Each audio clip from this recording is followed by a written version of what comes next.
Want to learn how to add a phone number onto your Roblox account? I'll teach you how to do it today. Welcome back to Tutorials Point.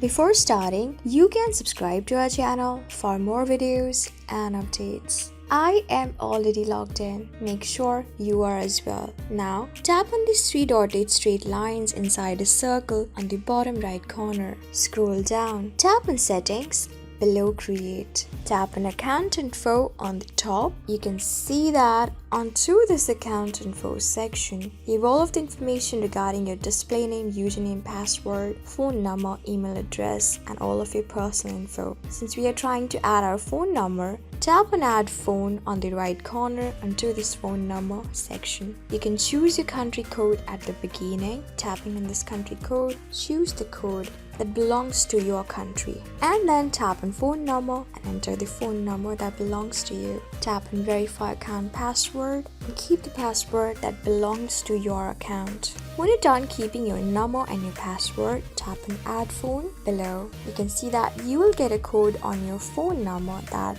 is of 6 digits and you need to enter the code. Just wait for it. So here's a code from Roblox. I'm going to enter it. You can also do the same, or either you can tap on this notification, tap on the number, copy it, go to your code entering section and enter the code just like this. When you're done, tap on Verify. So you can see that just by doing it, I have successfully added a phone number to my account and even verified it. So this is how you do it. I hope this video is really helpful for you and I was able to help you. I am going to see you on the next video. Till then, keep calm, stay safe, and goodbye.